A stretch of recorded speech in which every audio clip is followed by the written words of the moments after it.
Happy Friday! Today is January 10th, 2020. I need to keep track of what I'm reading, you guys, because I'm kind of losing my spot. So I brought my calendar in here today so I can see where I'm at. This is going to be my YouTube calendar that I can keep in here. I wanted to get through to chapter 30 yesterday, but I didn't. Laverne Dorsey pops in and says, good morning, happy Friday. Let's read the Bible. I do have my bookmark in here, and I believe we left off at chapter 28 yesterday, and then today you're going to start chapter 29. You know what else I forgot to do? I gotta write a note because I keep saying that I'm gonna put the link. There is a link in some of the videos from a couple of days ago for anybody who's interested in this particular Bible, which is the New Believers Bible compact version, and also the link to the guide. So I gotta put that on here as a note. Add links to book and Bible. I'm going to put this calendar right here. And what else?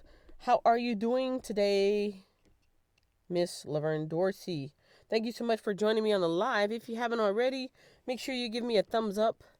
Not looking at the YouTube screen because I want to make sure that I'm keeping an eye on some other stuff. So all who enter, please leave me a thumbs up, and if you can share this out, share it out with a friend. Let's see. Let's do a quick recap of what was read yesterday. We had the death of Abraham, who married for the second time after his wife Sarah died, and then we talked about the bloodline coming from his second wife Keturah. We talked about Ishmael's descendants. Ishmael was Abraham's first son, not the promised son, Isaac, but the firstborn son. We have the births of Esau and Jacob, and Esau and Jacob are the children of Isaac and Rebekah. So the promised son had the twin sons, Esau and Jacob, and of course, Jacob deceived his brother, stole his birthright, stole his blessing. Isaac deceives Abimelech, the whole she's not my wife, she's my sister thing. Yes, we got Jacob steals Esau's blessing. We have more deception with Jacob and Esau. Jacob had a dream at Bethel. And now at this point, because he has stolen his brother's blessing, on Abraham's deathbed, he's already going blind. So he couldn't see who his son was between the two twins. And based off of the meal that was served to him, that was supposed to be the wild game, and the fake fur on the arms that was really goat's hair, and the smell of the clothing that was given to Jacob by his mother, who encouraged him to deceive his father. He was able to trick his father into thinking he was Esau, which was his father's favorite, and he ended up stealing the blessing. Well, his brother wanted to kill him after this, and so because there was no more blessing left. So the mother said that to send Jacob, her favorite son, the mama's boy, she said to go out to Padan Aram, this district or city or town of Padan Aram, and that is where we are going to be picking up. I try my best to catch you, but you have already spoken for the morning. Actually, I'm just getting started today, but thank you for joining in either case. You're not late. I'm actually just coming on because I decided to come on a little bit later. That way I won't be rushing after I take my daughter to school, and I can kind of go through this nice and easy like. So you're right on time. We're popping in with chapter 29. Jacob, the deceiver, arrives at Padan Aram. Then Jacob hurried on, finally arriving in the land of the east. He saw a well in the distance. 3 flocks of sheep and goats lay in an open field beside it, waiting to be watered, but a heavy stone covered the mouth of the well. Okay, these animals didn't just get there on their own. Someone had to lead them there, right? So whoever left them there, why didn't they take the stone off? These are just questions. These are just questions and commentary. It was the custom there to wait for all the flocks to arrive before removing the stone. It's funny because sometimes as I'm reading these questions, it's like the answer is right there in the next verse. Okay, let me read on. It was the custom there to wait for all the flocks to arrive before removing the stone and watering the animals. Afterward, the stone would be placed back over the mouth of the well. Jacob went over to the shepherds and asked, "Where are you from, my friends?" "We are from Haran," they answered. "Do you know a man there named Laban, the grandson of Nahor?" he asked. "Yes, we do," they replied. "Is he doing well?" Jacob asked. "Yes, he's well," they answered. "Look, here comes his daughter Rachel with the flock now." Jacob said, "Look, it's still broad daylight, too early to round up the animals. Why don't you water the sheep and goats so they can get back out to pasture?" "We can't water the animals until all the flocks have arrived," they replied. Then the shepherds moved the stone from the mouth of the well, and we water all the sheep and goats. Jacob was still talking with them when Rachel arrived with her father's flock, for she was a shepherd. And because Rachel was his cousin, the daughter of Laban, his mother's brother, and because the sheep and goats belonged to his uncle Laban, Jacob went over to the well and moved the stone from its mouth and watered his uncle's flock. Then Jacob kissed Rachel, and he wept aloud. He explained to Rachel he was her cousin on her father's side, the son of her aunt Rebekah. So Rachel quickly ran and told her father Laban. As soon as Laban heard that his nephew Jacob had arrived, he ran out to meet him. He embraced and kissed him and brought him home. When Jacob had told him the story, Laban exclaimed, "You really are my own flesh and blood." Now Jacob marries Leah and Rachel. After Jacob had stayed with Laban for about a month, Laban said to him, "You shouldn't work for me without pay just because we're relatives. Tell me how much your wages should be."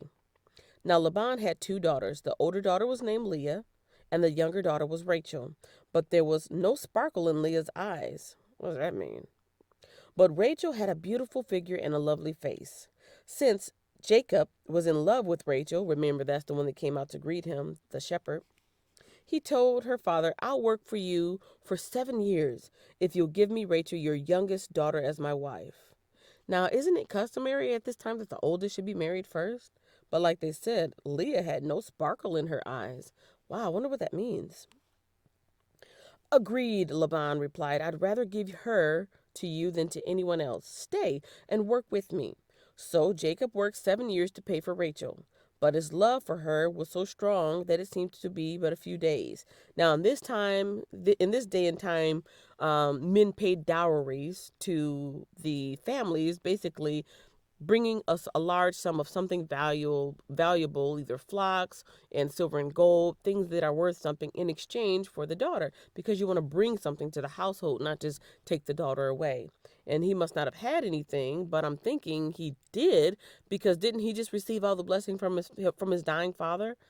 But instead of giving a dowry, he chose to work in order to earn his wife.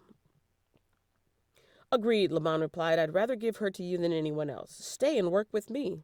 So Jacob worked 7 years to pay for Rachel, but his love for her was so strong that it seemed but a few days. Finally, the time came for him to marry her. "I have fulfilled my agreement," Jacob said to Laban. "Now give me my wife so I can sleep with her." So Laban invited everyone in the neighborhood and prepared a wedding feast. But that night, when it was dark, Laban took Leah to Jacob, and he slept with her. Laban had given Leah a servant, Zilpah, to be her maid. But when Jacob woke up in the morning, it was Leah. "What have you done to me?" Jacob raged at Laban. "I worked 7 years for Rachel. Why have you tricked me?" "It's not our custom here to marry off a younger daughter ahead of the firstborn," Laban replied. "But wait until the bridal week is over. Then we'll give you Rachel too, provided you promise to work another 7 years for me." Now that's just wrong. Come on now. 7 years. Not 7 days, not even 7 weeks or 7 months. 7 years. He was wrong for that. I'm sorry I keep scratching my nose, you guys. Sometimes when I come on here and I talk, I think there's something going on with the muscles in my face, and it starts to itch the tip of my nose. So I'm not digging up my nose. I'm just scratching, because talking not only is making me thirsty, but it's making my nose itch. So I'm going to take a quick breather This is not sponsored, but I am drinking Body Armor Super Drink, orange mango.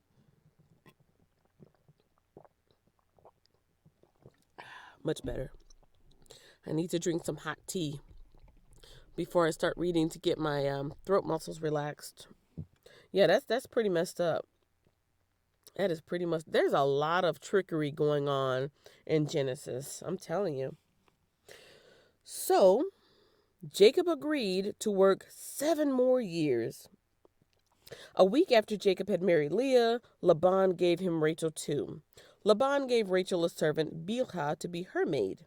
So Jacob slept with Rachel too, and he loved her much more than Leah. He then stayed and worked for Laban the additional 7 years. Jacob's many children. When the Lord saw that Leah was unloved, he enabled her to have children, but Rachel could not conceive. So Leah became pregnant and gave birth to a son. She named him Reuben, for she said, "The Lord has noticed my misery, and now my husband will love me." Leah has depression. That's what it is. When I read that part, I get it. The Lord has noticed my misery. Now I understand when he says she didn't have a sparkle in her eye. Leah was going through depression. Oh, because think about it. When people are going through depression, their whole face is downcast. They look sad all the time. They have got melancholy. They're just not happy. They're just not satisfied. Wow, depression. Or what do you take away from this verse? Or what do you take from this reading? Leah didn't have a sparkle in her eye. He loved Rachel more. And, even the Lord saw that Leah was unloved. Nobody wants to be around somebody that's a sad sack, that's a Debbie Downer. Oh, poor Leah. But the Lord blessed her. So Leah became pregnant and gave birth to a son. She named him Reuben, for she said, "The Lord has noticed my misery, and now my husband will love me." She soon became pregnant again and gave birth to another son. She named him Simeon, for she said, "The Lord heard that I was unloved and has given me another son." Then she became pregnant a third time and gave birth to another son. She named him Levi. For she said, "Surely this time my husband will feel affection for me, since I have given him 3 sons." So after the first son, he didn't have love for her?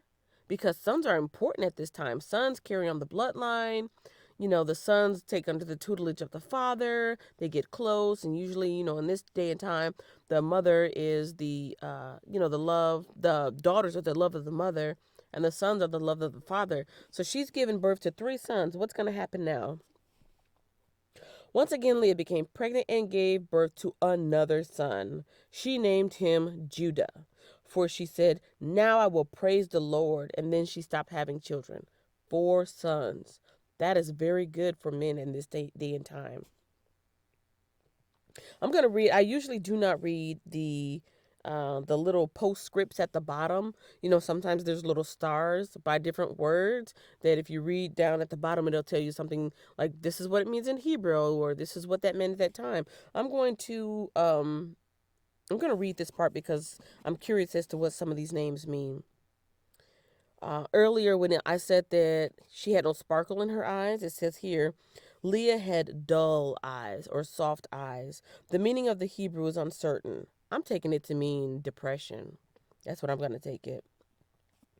Later on it says Reuben means, the name Reuben means, "Look, a son." It also sounds like the Hebrew for "he has seen my misery." Chapter 29 and 33, Simeon probably means one who hears. Chapter 29:34, the word Levi or the name Levi means or sounds like the Hebrew term that means being attached or feeling affection for. So all of these names that she's given her son has these meanings. 29 and 35, Judah, the word Judah is related to the Hebrew term for praise. And chapter 30.3, Hebrew, bear children on my knees. Oh, I haven't got to that part yet. Okay, let's jump down to chapter 30. Chapter 30 in the book of Genesis. When Rachel saw that she wasn't having any children, when Rachel, remember this is the younger one, the one that he really wanted to be with, the one that he initially worked the 7 years for. When Rachel saw that she wasn't having any children for Jacob, she became jealous of her sister, and she pleaded with Jacob, "Give me children or I'll die." Then Jacob became furious with Rachel. "Am I God?" he asked. "He's the one who kept you from having children." Then Rachel told him, "Take my maid Bilhah and sleep with her." And this is the same thing that Sarah did with Abram, remember, with Hagar. She couldn't have children, so she said, "Take my handmaid and she'll be the surrogate. She will bear children for me, and through her I can have a family too." So Rachel gave her servant Bilhah to Jacob as a wife, and he slept with her. Bilhah became pregnant and presented him with a son. Rachel named him Dan, for she said, "God has vindicated me. He has heard my request and given me a son." Then Bilhah became pregnant again and gave Jacob a second son. Rachel named him Naphtali, for she said, I have struggled hard with my sister and I'm winning. Let's see.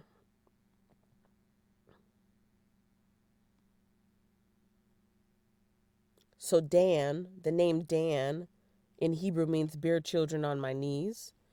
Uh, Hold on. Oh no. She will bear children for me. Hebrew, bear children on my knees. Chapter 30.6, the word Dan or the name Dan means he judged or he vindicated. And then Naphtali, the second born son, means my struggle. So these are the meanings of her children's name, her surrogate children. Meanwhile, Leah, the oldest, the one that's unloved, realized that she wasn't getting pregnant anymore, so she took her servant, Zilpah, and gave her to Jacob as a wife. Soon Zilpah presented him with a son. Leah named him Gad, for she said, "How fortunate I am." Then Zilpah gave Jacob a second son, and Leah named him Asher, for she said, "What joy is mine! Now the other woman will celebrate with me." Let's look down and see the names of these words, these names. Gad means good fortune. Asher means happy. One day during the wheat harvest, Reuben found some mandrakes growing in a field and brought them to his mother. Rachel begged Leah, "Please give me some of your son's mandrakes." But Leah angrily replied, "Wasn't it enough that you stole my husband? Now will you steal my son's mandrakes too?" Rachel answered, "I will let Jacob sleep with you tonight if you give me some of the mandrakes." So that evening, as Jacob was coming home from the fields, Leah went out to meet him.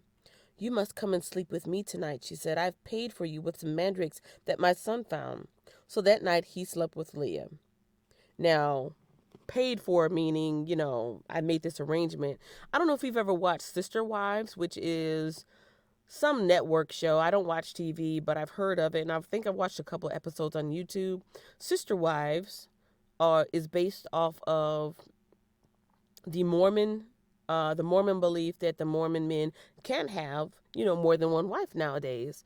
And the way they have their household set up, all the wives, first wife, second wife, third wife, they call themselves sisters. And they live all in the same house or on the same compound, but there's different houses or different sections for each wife to basically have her own family, and they're all sharing the husband. And so they do have this arrangement where it's either scheduled out or they have an agreement amongst themselves so that there can be harmony in the home.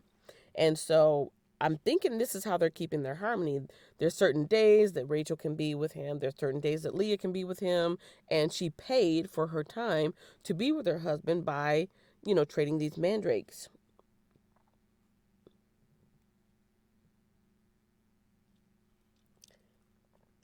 Okay, so that evening, as Jacob was coming home from the field, Leah went out to meet him.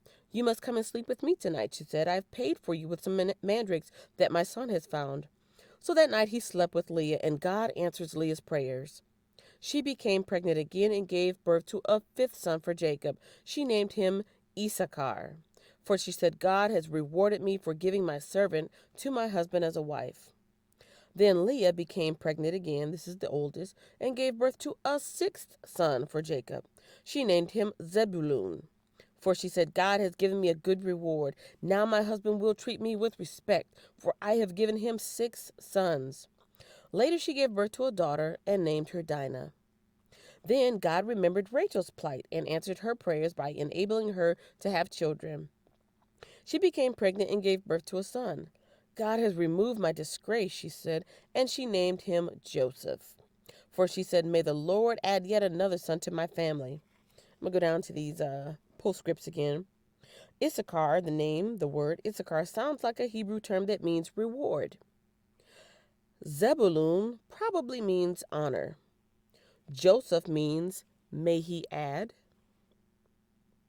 And now we're going to talk about Jacob's wealth. That is a lot of children. How many children was that altogether?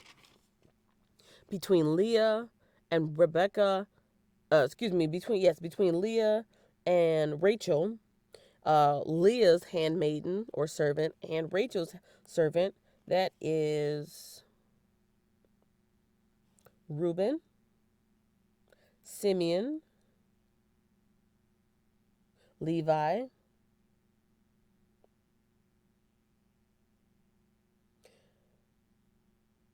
Dan, Naphtali,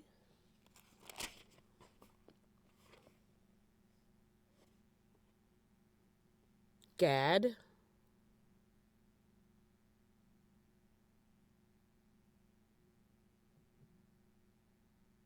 Jacob, Jacob, Joseph, I think I missed Joseph somewhere, and Dinah. Wow. Okay, Jacob's wealth increases. Good morning to anyone who pops in at this moment and may be in the background. I've got Top Chat on. I may be missing some things. I need to make sure that live chat is on, not Top Chat.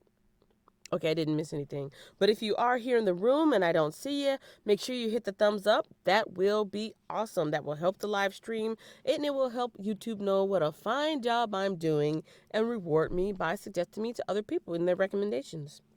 Jacob's wealth increases. Soon after Rachel had given birth to Joseph, Jacob said to Laban, this is the uncle, please release me so I can go home to my own country. Let me take my wives and children, for I have earned them by serving you, and let me be on my way. You certainly know how hard I have worked for you. Please listen to me, Laban replied. I have become wealthy, for the Lord has blessed me because of you. Tell me how much I owe you. Whatever it is, I'll pay it. Jacob replied, you know how hard I've worked for you, and how your flocks and herds have grown under my care. You had little indeed before I came, but your wealth has increased enormously. The Lord has blessed you through everything I've done. But now what about me? When can I start providing for my own family? What wages do you want? Laban asked again. Jacob replied, don't give me anything. Just do this one thing, and I'll continue to tend and watch over your flocks. Let me inspect your flocks today and remove all the sheep and goats that are speckled or spotted, along with all the black sheep. Give these to me as my wages. In the future, when you check on the animals you have given me as my wages, you'll see that I've been honest. If you find in my flock any goats without speckles or spots, or any sheep that are not black, you will know that I've stolen them from you. All right, Laban said, it will be as you say. But that very day, Laban went out and removed the male goats that were streaked and spotted, all the female goats that were speckled and spotted or had white patches, and all the black sheep. Cheater, cheater, cheater. He placed them in the care of his own sons, who took them 3 days' journey away from where Jacob was. Meanwhile, Jacob stayed in care for the rest of Laban's flock. The father has deceived him already once. Just give this man what he's earned. Then Jacob took some fresh branches from the poplar, almond, and plane trees and peeled off strips of bark, making white streaks on them. Then he placed these peeled branches in the watering troughs where the flocks came to drink, for that was where they mated. And when they mated in front of the white streaked branches, they gave birth to young that were streaked, speckled, and spotted. Jacob separated those lambs from Laban's flock, and at mating time he returned the flock to face Laban's animals that were streaked or black. This is how he built his own flock instead of increasing Laban's. See? Deception and deception. Or trickery and trickery. Or is it just mere strategy? Whenever the stronger females were ready to mate, Jacob would place the peeled branches in the watering troughs in front of them. Then they would mate in front of the branches. But he didn't do this with the weaker ones, so the weaker lambs belonged to Laban, and the stronger ones were Jacob. As a result, Jacob became very wealthy with large flocks of sheep and goats, female and male servants, and many camels and donkeys. Chapter 31. But Jacob soon learned that Laban's sons were grumbling about him. Jacob has robbed our father of everything, they said. He has gained all his wealth at our father's expense. And Jacob began to notice a change in Laban's attitude towards him. Then the Lord said to Jacob, "Return to the land of your father and grandfather and to your relatives, and I will be with you." So Jacob called Rachel and Leah out to the field where he was watching his flock. He said to them, "I've noticed that your father's attitude toward me has changed, but the God of my father has been with me. You know how hard I have worked for your father, but he has cheated me, changing my wages 10 times. But God has not allowed him to do me any harm. For if he said, 'The speckled animals will be your wages,' the whole flock began to produce speckled young.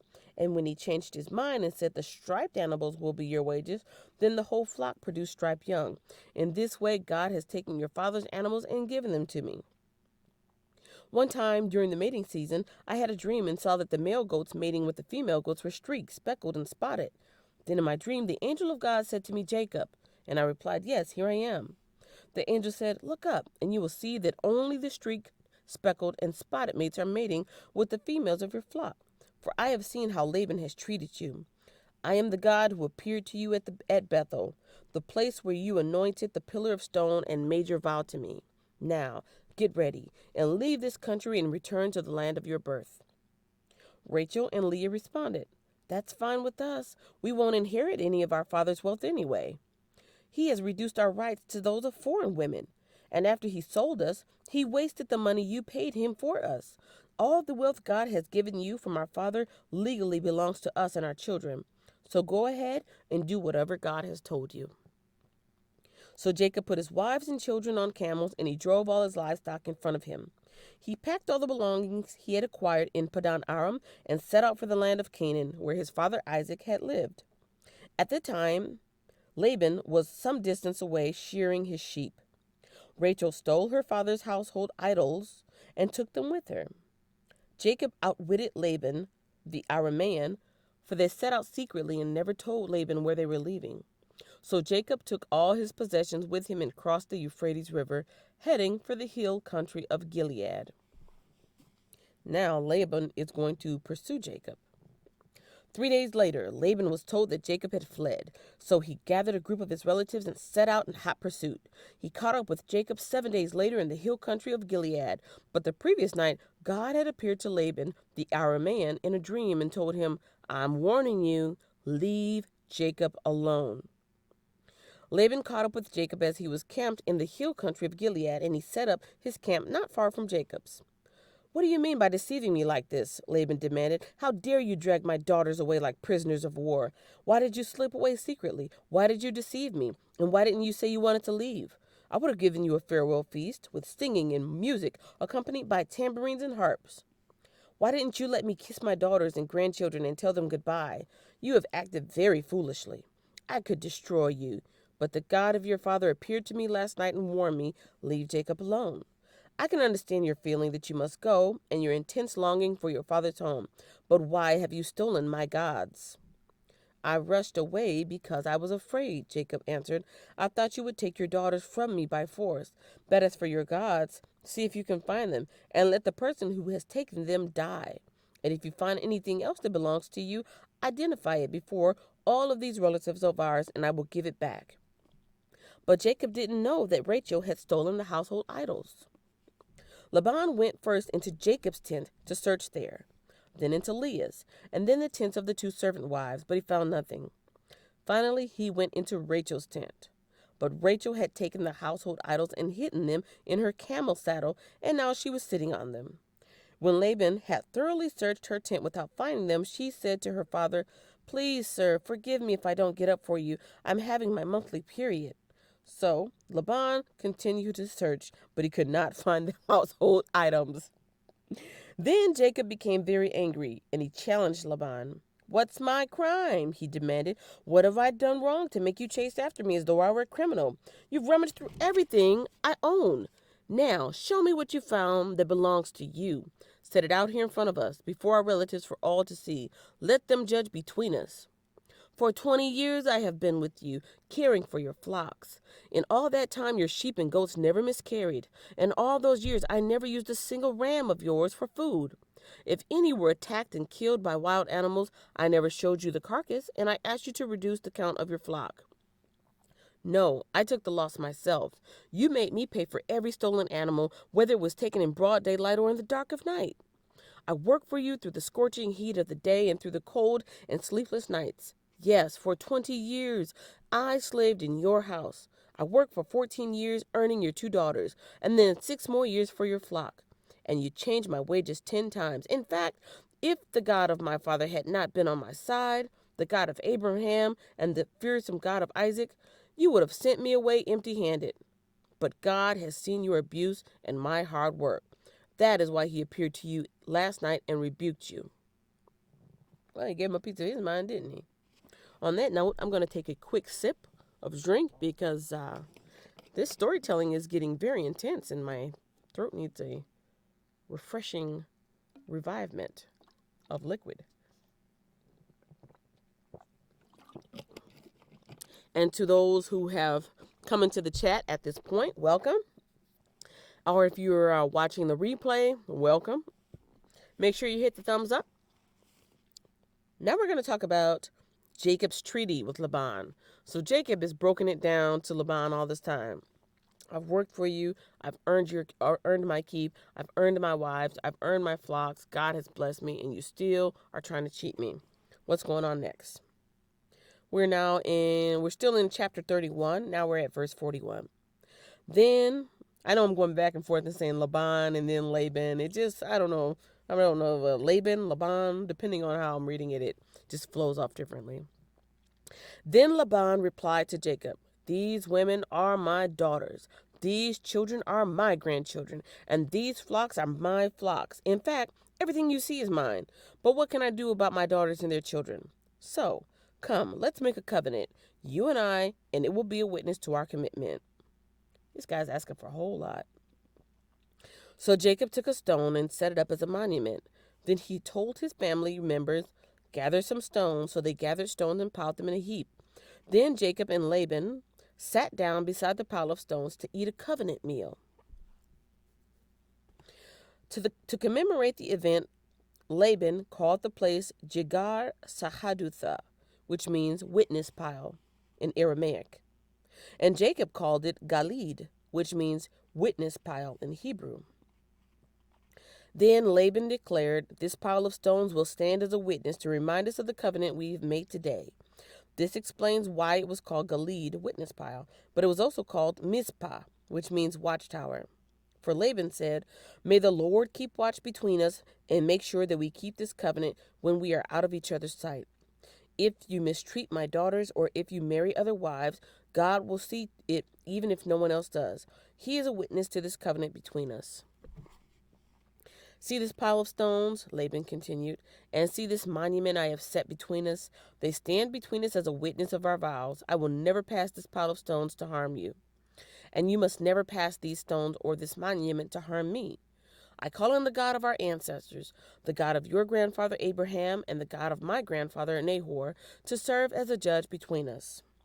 Now, at this point, there are different gods and idols that people are acknowledging, which is why Rachel stole her father's idols. Not everybody at this time was worshiping the one and true God. People had idols, people had branched off into their own beliefs, and so that is why he says, between the God of your grandfather Abraham and the God of my grandfather Nahor. So Jacob took an oath before the fearsome God of his father Isaac to respect the boundary line. Then Jacob offered a sacrifice to God there on the mountain and invited everyone to a covenant feast. After they had eaten, they spent the night on the mountain. Laban got up the next morning, and he kissed his grandchildren and his daughters and blessed them. Then he left and returned home. So in the end, he knew he was wrong, and he made this covenant and went his own way.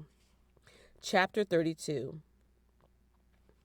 As Jacob started on his way again, angels of God came to him. When Jacob saw them, he exclaimed, "This is God's camp." So he named the place Mahanaim. What does Mahanaim mean? Two camps. Laban's side and his side. Jacob sends gifts to Esau. Esau is the son that didn't get anything. Esau is the one that was stolen from his twin brother Jacob. Then Jacob sent messengers ahead to his brother Esau, who was living in the region of Seir in the land of Edom. He told them, "Give this message to my master Esau. Humble greetings from your servant Jacob. Until now I have been living with Uncle Laban, and now I own cattle, donkeys, flocks of sheep and goats, and I have many servants, both men and women. I have sent these messengers to inform my lord of my coming, hoping that you'll be friendly to me." And he's speaking to his brother in a very respectful and humble and submissive way. Now that I think about it, maybe all the issues that he was having with his uncle Laban is because he cheated his brother in the beginning. Remember all these all the blessings that his father gave Jacob? He wasn't supposed to have those in the first place. Those initially belonged to his brother Esau. So maybe that is why he struggled for those 20 years under the household of Laban, is because you stole it, and it's going to come back to you. You're going to be stolen from. What do you think about that? Let me know in the comments section if that is your interpretation and meaning of this scripture. But now it looks like he's going to try to make amends with his brother Esau. Like I said, he's speaking to him in a very humble and submissive and respectful way, calling him my Lord. And these are lower L's, not the capital L. So he's not talking to God. "I have sent these messengers to inform my Lord of my coming, hoping that you'll be friendly to me." After delivering the message, the messengers returned to Jacob and reported, "We met your brother Esau, and he is already on his way to meet you with an army of 400 men. Yeesh. I guess those kind words in that letter wasn't enough. Jacob was terrified at the news. He divided his household along with the flocks and herds and camels into two groups. He thought, if Esau meets one group and attacks it, perhaps the other group can escape. Then Jacob prayed, "O God of my grandfather Abraham and God of my father Isaac, O Lord, you told me, return to your home and land and relative. You promised me, I will treat you kindly. I am not worthy of all the unfailing love and faithfulness you have shown to me, your servant. When I left home and crossed the Jordan River, I owned nothing except a walking stick. Now my household fields two large camps. Oh Lord, please rescue me from the hand of my brother Esau. I am afraid that he's coming to attack me along with my wives and children. But you promised me, I will surely treat you kindly. I will multiply your descendants until they become as numerous as the sands along the seashore, too many to count." Jacob stayed where he was for the night. Then he selected these gifts from his possessions to present to his brother Esau: 200 female goats, 20 male goats, 200 ewes, 20 rams, 30 female camels with their young, 40 cows, 10 bulls, 20 female donkeys, and 10 male donkeys. Wow, he was rich. He divided these animals into herds and assigned each to different servants. Then he told his servants, "Go ahead of me with the animals, but keep some distance between the herds." He gave these instructions to the men leading the first group. "When my brother Esau meets you, he will ask, 'Whose servants are you? Where are you going? Who owns these animals?' You must reply, 'They belong to your servant Jacob, but they are a gift for for his master Esau. Look, he's coming right behind us.'" Jacob gave the same instructions to the second and third herdsmen and to all who followed behind the herds. "You must say the same thing to Esau when you meet him, and be sure to say, 'Look, your servant Jacob is right behind us.'" Jacob thought, "I will try to appease him by sending gifts ahead of me. When I see him in person, perhaps he will be friendly to me." So the gifts were sent ahead, while Jacob himself spent the night in camp. Now Jacob wrestles with God. During the night, Jacob got up and took his 2 wives, his 2 servants' wives, and his 11 sons and crossed the Jabbok River with them. After taking them to the other side, he sent over all his possessions. Then Jacob left all alone in the camp, and a man came and wrestled with him until the dawn began to break. When the man saw that he would not win the match, he touched Jacob's hip and wrenched it out of its socket. Then the man said, "Let me go, for the dawn is breaking." But Jacob said, "I will not let you go unless you bless me." "What is your name?" the man asked. He replied, "Jacob." "Your name will no longer be Jacob," the man told him.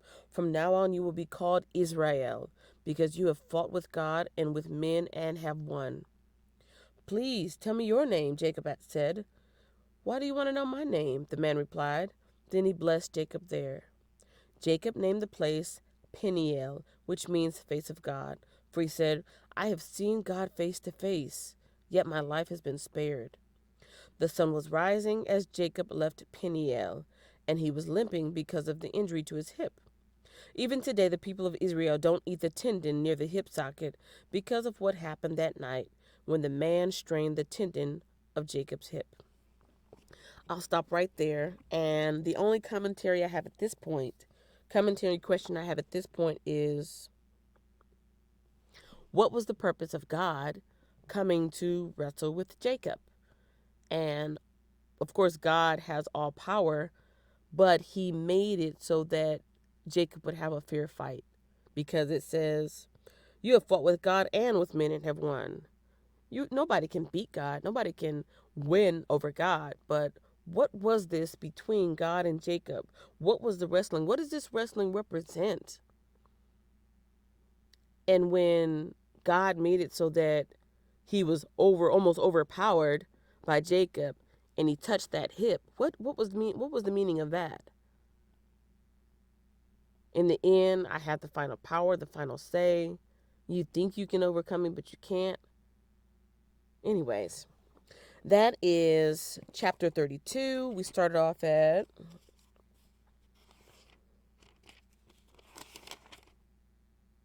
that was chapters 29 through 32. Seems like a lot, doesn't it? Let me check my time. Maybe I can do a little bit more. And again, thank you to all who may be coming into the live chat now. Welcome, welcome. And make sure you give the live a thumbs up.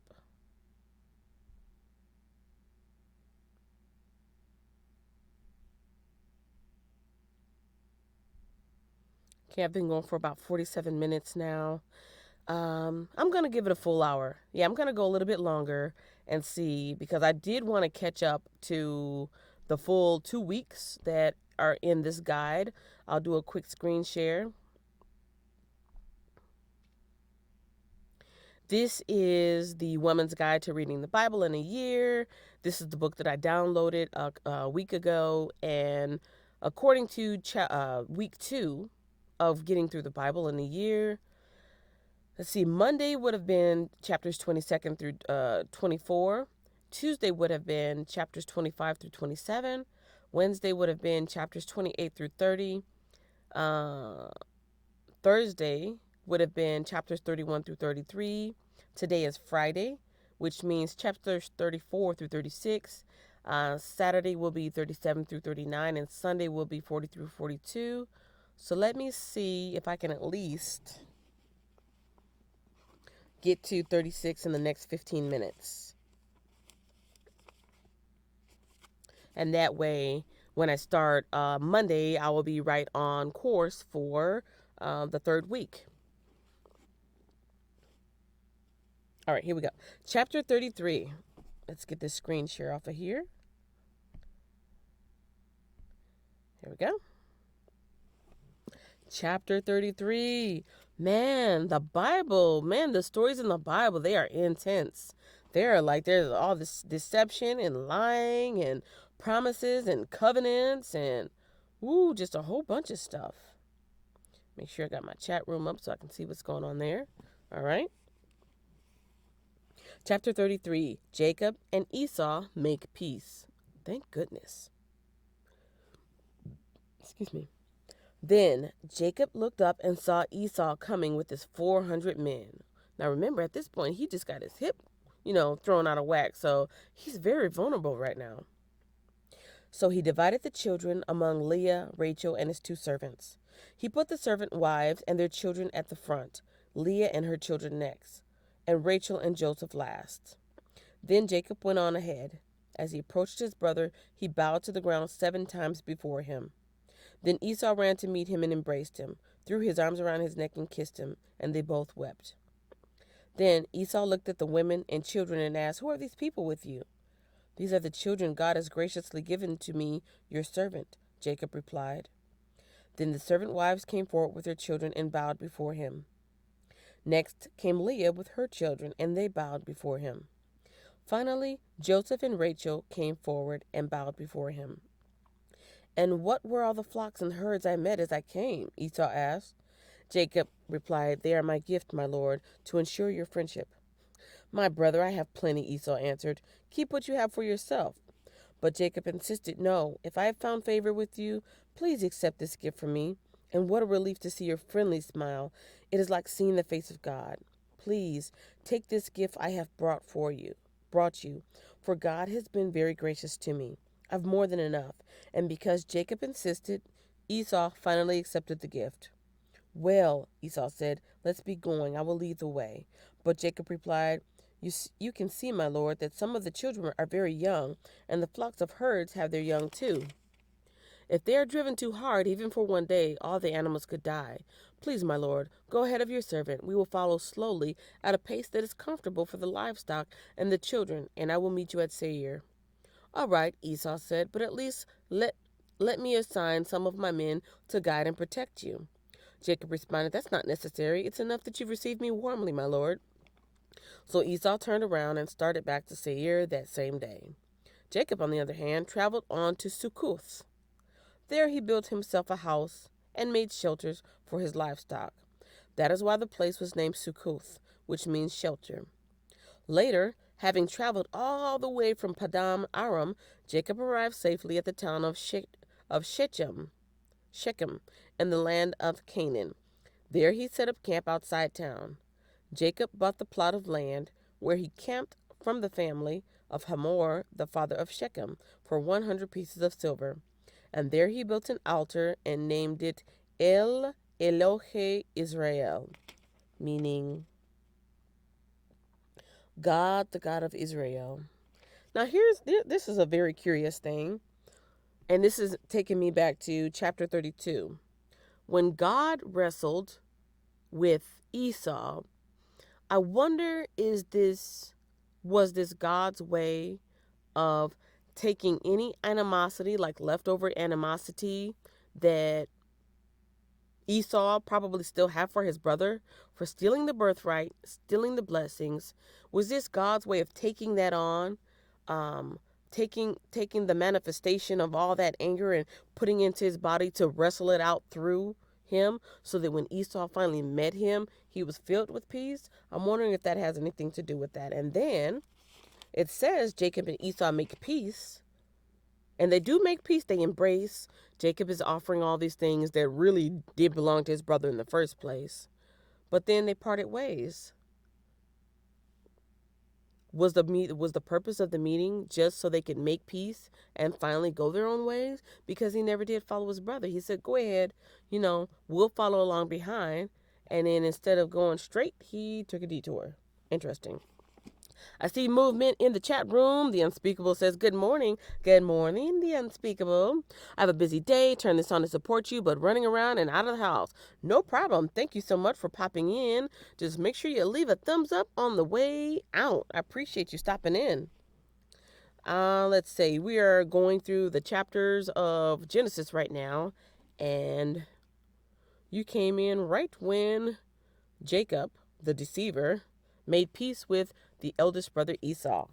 And I'm going to go through to, let me see, I've got just a little bit longer. I'm going to go to see how far I can get. I don't even know how many chapters are in Genesis. Does anybody know? Brownie points for the first person. Okay, it looks like there are 50 chapters in Genesis. So, yeah, probably won't get through Genesis until next week. But I do want to try to catch up so that Monday I will be right on course. But yes, thank you so much, The Unspeakable. Anybody who doesn't know The Unspeakable, she is an artist. She does, what is it called? Pouring method? I don't know if that's how you actually call it. But she does abstract painting with multi-layered colors and spins and twists and swipes, and does all kind of interesting things that I didn't know about when I took art classes in school. And it's really cool. So if you do not know The Unspeakable, check her out. It is what do they call it? I watch some of these videos sometimes. They're called Oddly Satisfying. They're called Oddly Satisfying videos. It's not ASMR or anything, but, well, technically, you do have a very soothing voice, but it's very soothing to watch the colors do what they will and manifest as they will. And I like to guess what it's, I like to look at it and see what I'm thinking, and then seeing actually how it is born and how it comes into being. It's different than what I thought. So anyways, check her out. Now, on to chapter 34, the revenge against Shechem. See, it's a lot of animosity going on here. We got lying and deception and stealing and cheating and making peace, making treaties. Some of these treaties don't seem real. They seem like, like facades, like, let's go our own separate ways and do it in peace. God be with us. It's kind of like, that's not what you really mean. That's what you want, but that's not what you really mean. Your actions and your words are completely different. But let's see what's going on with this revenge. Chapter 34. One day, Dinah, I think this is the only daughter between Jacob and, was it Leah? Or Jacob and Rachel? One day, Dinah, the daughter of Jacob and Leah, see, every time I ask a question, they answer it, went to visit some of the young women who lived in the area. But when the local prince, Shechem, son of Hamor the Hivite, saw Dinah, he seized her and raped her.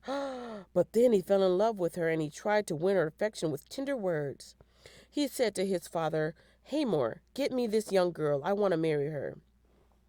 Now, it's interesting because this is the first time that they're actually using the terminology of rape.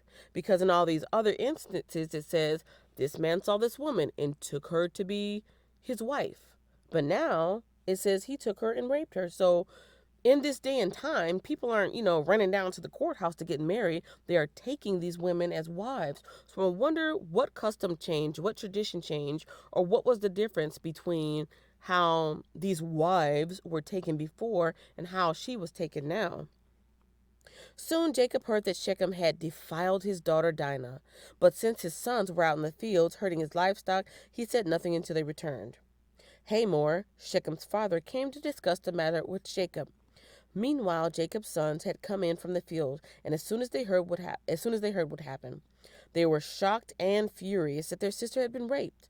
Shechem had done a disgraceful thing against Jacob's family, something that should never be done. Hamor tried to speak with Jacob and his sons. My son Shechem is truly in love with your daughter, he said. Please, let him marry her. In fact, let's arrange other marriages too. You give us your daughters for our sons, and we will give our daughters for your sons.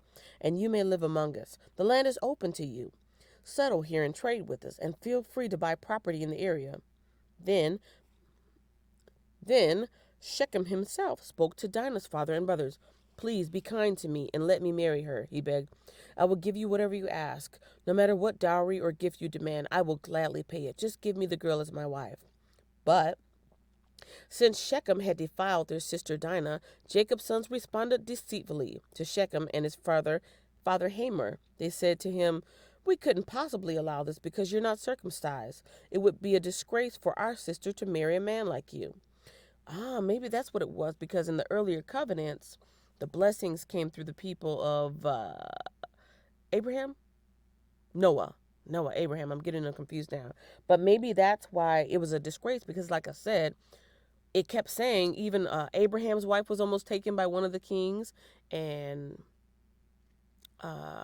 Isaac's wife was almost taken by one of the kings because they were lying and saying, oh, she's my sister, not my wife, trying to save their own life, and they were almost taken. What is the difference? Is it because these persons were still kind of in the same family line, in the same group, under the same covenant, and because he's of the uncircumcised group that they're not? I'm really curious as to why. What is the difference between one being defiled and two being taken? But let's read on. Since Shechem had defiled their sister Dinah, Jacob's sons responded deceitfully to Shechem and his father Hamor. They said to them, we couldn't possibly allow this because you're not circumcised. It would be a disgrace for our sister to marry a man like you. But here's the solution. If every man among you will be circumcised like we are, then we will give you our daughters, and we'll take your daughters for ourselves. But we will live among you and become one people. But if you don't agree to be circumcised, we will take her and be on our way. Hamor and his son Shechem agreed to their proposal. Shechem wasted no time in acting on this request, for he wanted Jacob's daughter desperately. Shechem was a highly respected member of his family, and he went with his father, Hamor, to present this proposal to the leaders at the town gate. He wasn't that respectable if he did that to Dinah. These men are our friends, they said. Let's invite them to live here among us and trade freely. Look, the land is large enough to hold them. We can take their daughters and wives and let them marry ours, but they will consider staying here and becoming one people with us only if our men are circumcised, just as they are. But if we do this, all their livestock and possessions will eventually be ours. Come, let's agree to their terms and let them settle here among us. So all the men in the town council agreed with Hamor and Shechem, and every male in the town was circumcised. But 3 days later, when their wounds were still sore, two of Jacob's sons, Simeon and Levi, who were Dinah's full brothers, took their swords and entered the town without opposition. Then they slaughtered every male there, including Hamor and his son Shechem. They killed them with their swords and then took Dinah from Shechem's house and returned to their camp. Meanwhile, the rest of Jacob's sons arrived. Finding the men slaughtered, they plundered the town because their sister had been defiled there. They seized all the flocks and herds and donkeys, everything they could lay their hands on, both inside the town and outside in the fields. They looted all their wealth and plundered their houses. They also took all their little children and wives and led them away as captives. Afterwards, Jacob said to Simeon and Levi, "You have ruined me. You've made me stink among all the people of this land, among all the Canaanites and Perizzites. We are so few that they will join forces and crush us. I will be ruined and my entire household will be wiped out." Now, wait a minute. After Jacob said to Simeon and Levi, I'm sorry I keep scratching my nose, you guys. Sometimes talking makes my nose itch. So who made this agreement? Jacob made the promise. Jacob's son responded deceitfully. So it wasn't Jacob's plan to deceive these people and to kill them. He probably really wanted to make amends. But then his sons went out and did this. They avenged their sister, and that's why Jacob responded this way. Jacob said to Simeon and Levi, "You have ruined me." Basically, like, you ruined my word. I gave my word that this is what was going to happen. You guys did the complete opposite. You've made me stink among all the people of this land, among all the Canaanites and Perizzites. We're so few that they will join forces and crush us.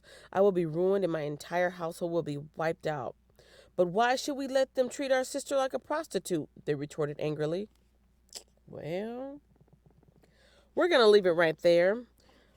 Picking up at chapter 35 tomorrow. I'm going to mark my calendar to make sure I am right, because I always start off wondering, where did I leave off? So we did today chapters 29 through 34, and we covered a lot of territory between Isaac's sons grandchildren, Jacob and Esau, and all his kids. Man, lots of drama. See, you guys, for people who like to be on YouTube and watch all these channels that are gossip and drama, here's some real drama right here in the Bible. These are some real drama stuff. This is the reality show right here. What I would like to know, though, are what are the lessons from these stories?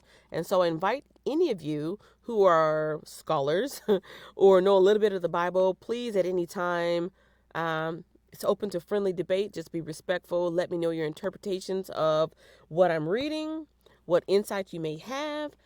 Share the channel out with any friends who may be interested in discussing this. I will be doing this all year long. Because I did make a promise to myself, a resolve to myself that I want to get through the Bible. And I would love to hear other people's input. I have my own commentary. I have my own questions, but I have a lot more questions than answers.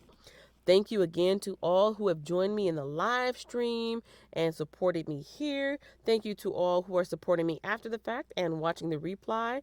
I try my best to answer all of my comments. So even if you leave a question or comment after the fact, I do check my notifications and I will try to answer any questions or respond to you as I can.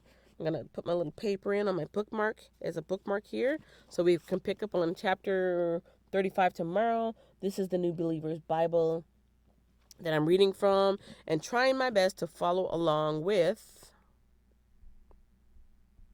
A Woman's Guide to Reading the Bible in a Year, a life-changing journey into the heart of God. For anyone who's interested, I will make sure right after this live, I will leave the link in the description. This is the cover of it if you want to look for it on your own.